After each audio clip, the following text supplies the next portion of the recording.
Hello and welcome to Stories from the Past. I'm your host, Rick Yanlunas. Every week I read a story that actually happened in the past that brings a lesson or a memory or a word from God to us that will touch our hearts. Today's story is called The Thrill of Victory. It was brown oak with beautiful brass hinges and 3 doors. It was the most beautiful antique icebox Eleanor and I had ever seen. We wanted it, oh, so bad. We'd been looking for one for a very long time, but never finding just the right one. But here it was, sitting under the tent at the 39th annual Back Mountain Library auction. With anticipation, Eleanor said, "Do you think we can get it?" I said, "Well, we can try, but we've got to set a limit." We then set an amount under which no circumstances we would ever go over. The absolute top we would spend, not 1 cent over would we ever bid. They were going to auction it off at 9:30 on Saturday. We got there early to get good seats. Every once in a while, Eleanor would frown and mention that someone was looking at our icebox. Bidding seemed to be quite low as the library auctions go.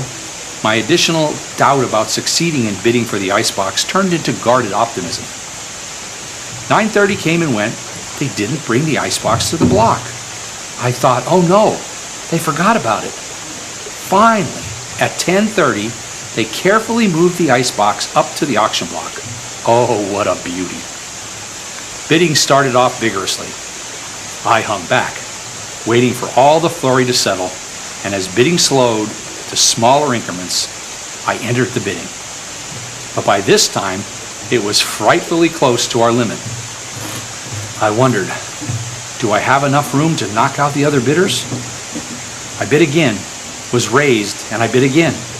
The next bid put us on our limit. The auctioneer said, going once, going twice. Then it happened. Someone bid over our limit. I thought, it's just a little over. I'll top it, and I did. But someone topped me, and soon the bidding was way over our limit. My heart was pounding. Should I get back in? Is it worth it? Well, this is for the library. All sorts of thoughts ran through my mind. I turned to Eleanor and said, "What do you think?" Biting her lower lip, she said, "It's up to you." The bidding was way over our limit by now, but had slowed to the point where the auctioneer was again saying, going once, going twice, it was now or never. I shot my hand up, topped the current bidder by a sizable amount.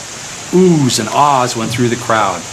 Now the auctioneer was pointing at me and saying, going once, going twice. But this other person was going through the soul searching that I had just gone through. He then topped me. Now limits were forgotten. Only the goal of getting that icebox was in mind. 4 more gut-wrenching bids, and the auctioneer finally said, "Sold," pointing at guess who? Me. I felt drained and invigorated. I shook all over. Our goal had been obtained. We had won and gotten the icebox at what turned out to be a very fair price.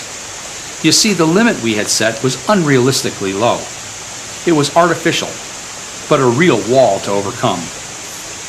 How many of us have our dreams go to this point? We won't extend ourselves. I won't do any more than this to get that job done. Well, the price we paid for the icebox was worth the lesson I learned.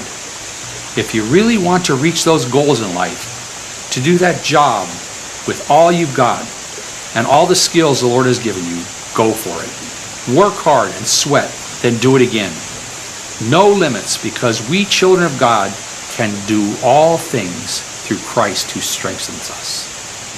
Thank you for watching. Tune in next week for another story from the past.